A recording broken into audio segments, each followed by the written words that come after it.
Dinky, A Filly That Is Loved by Vincent 5000X. Chapter 5, Dinky's Memories. Dinky loved the red wagon. The color was fading, but she didn't care. She was more intrigued by the sights around her. Every time she turned her head, something new would pass in front of her eyes. "Well, if it ain't Ditsy-Doo, the clumsy mare," a voice echoed. It was a voice she had never heard before, yet the tone of it seemed very familiar. Looking towards the new voice, Dinky was surprised to see Derpy standing between her and a new pony. Dinky could see Derpy's legs shaking slightly, making her think that the pony was scaring Derpy. That's when another pony appeared. Dinky couldn't help but notice their curly orange hair, wondering what it was that made it look so fluffy. The new pony quickly began yelling at the pony that was scaring Derpy, resulting in the two new ponies yelling at one another. After a while, the meaner pony left in a huff, flipping her mane as she walked away. Soon after, the wagon began moving again. Looking towards the front, Dinky saw Derpy talking to the orange-haired pony with a smile. Dinky's gaze quickly shifted as the three of them made their way up to a large building.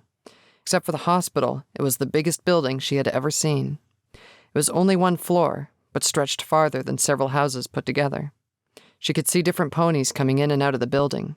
The ones walking in were empty-hoofed, and the ones walking out had bags full of different things. Before she could realize what was going on, Dinky found herself being put back into the harness on Derpy's chest. It wasn't that comfortable, but she wouldn't complain. She liked how close she was to Derpy when riding in it. Walking inside, Dinky was amazed by what she saw. They had entered a small open area, and she could see a countless number of ponies lining up in different lines. Every pony was talking with one another, and loud beeps could be heard every second or two.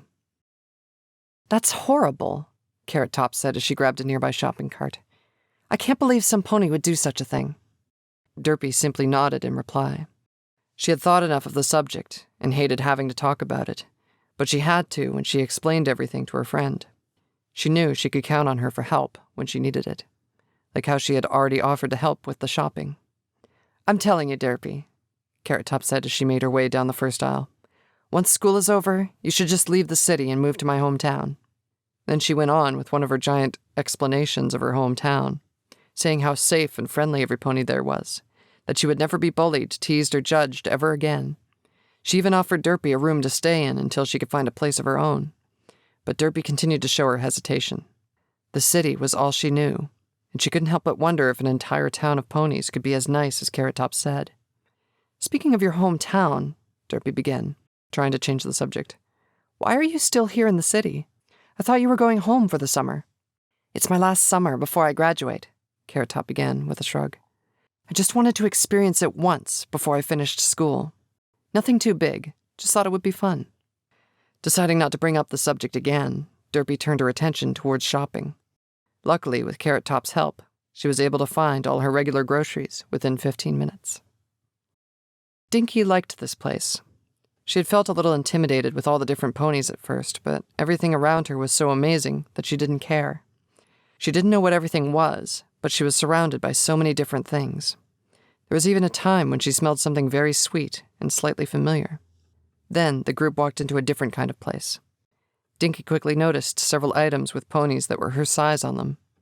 Each pony looked happy and seemed to be doing different things. Then she saw something near the end of the aisle. It was a group of 3 ponies. One was large and looked very strong, while another was a bit smaller and was pushing a cart.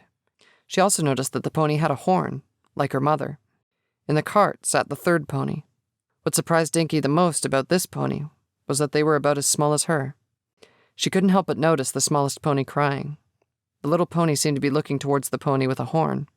Within seconds, the horn pony took the smaller pony out of the cart and, to Dinky's surprise, cradled them in one of her arms. The small pony almost instantly stopped crying as they snuggled in close to the horned pony. Dinky couldn't help but feel sad as she watched the group leave. She couldn't help but wonder why the horned pony had carried the small pony in their arms rather than with magic. This thought continued to linger in her mind, even as the world around her faded. She opened her eyes to an almost complete darkness. The only things she could make out were the faint outlines of several large objects around her. The sound of heavy sobs could be heard from close by. For several minutes, it was all she could hear. "Why?" a voice continuously repeated through the sobs. "This wasn't supposed to happen." That's when Dinky started crying. It was the only thing she could do. She felt cold and hungry and was scared of everything that surrounded her. She desperately wanted somepony to make it all go away. Suddenly, she felt something clamp her mouth shut, muffling her cries. "Shut up!" the voice yelled as their own sobs subsided. But even then, Dinky continued to cry. Not because she was scared or hungry, but because it was getting hard to breathe. She tried her best to breathe through her nose, but there was a thick liquid in it that made it hard to do. She could feel her head begin to spin slightly from lack of oxygen.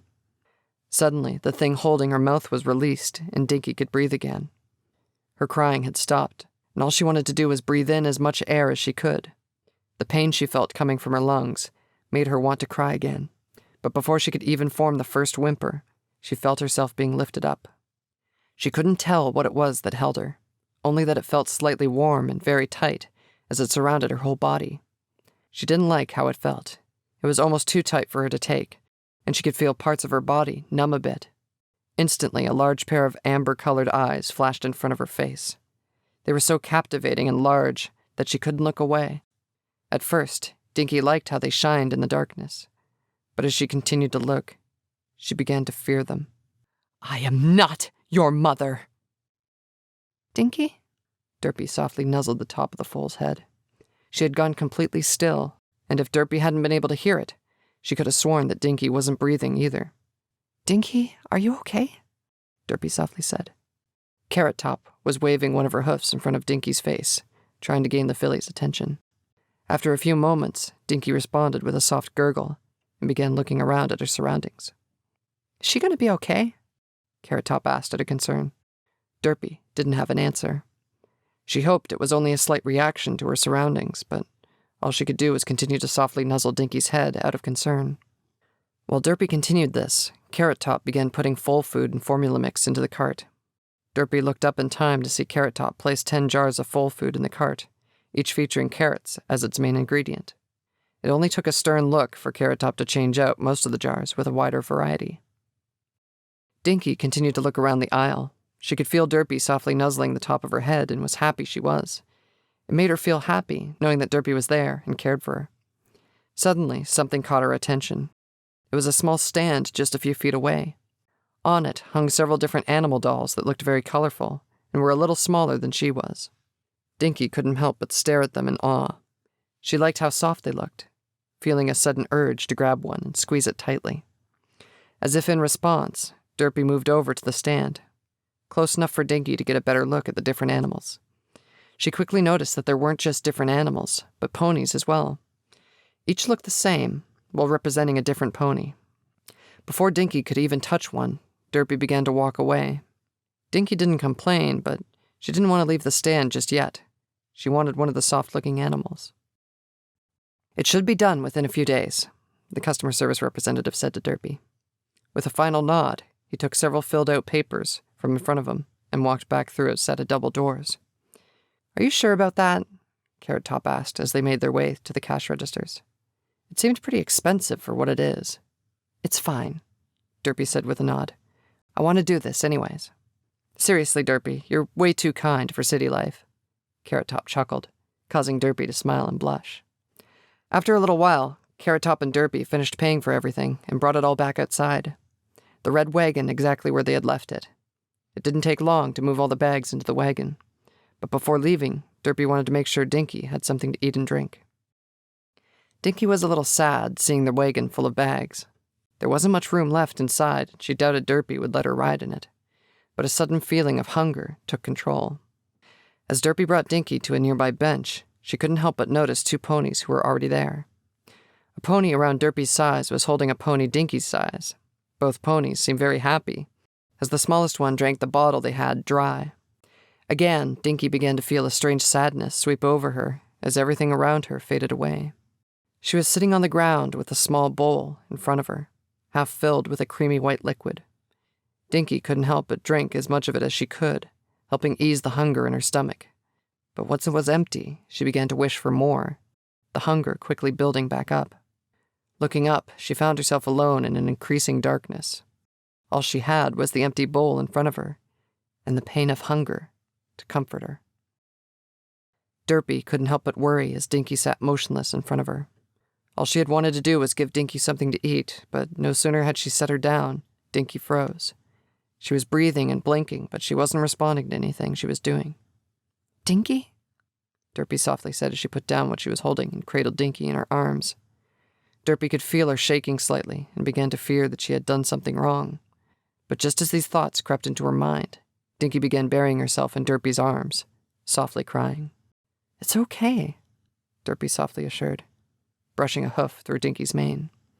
As Dinky's cries weakened, Derpy slowly began to feed her. Dinky took the bottle Derpy offered in her mouth and drank as much of it as she could without stop. Derpy couldn't help but wonder what had caused Dinky to cry, still thinking that she had done something wrong. Looking towards Carrot Top for an answer, something else caught Derpy's attention. All around her, mothers and fathers moved about with their families. Fillies and colts could be seen happily playing with one another as they stayed close to their parents.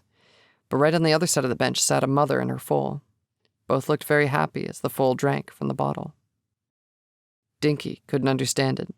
Her own mother had never treated her like the other ponies treated one another. All around her, she could see ponies physically holding smaller ponies rather than carrying them with magic. Every pony seemed so happy to be with each other, even the two nearby ponies. She couldn't help but remember the lonely hours with only a small bowl in front of her. Then Derpy's voice broke through her fragile mind, calming it to a point that she could drink from her own bottle.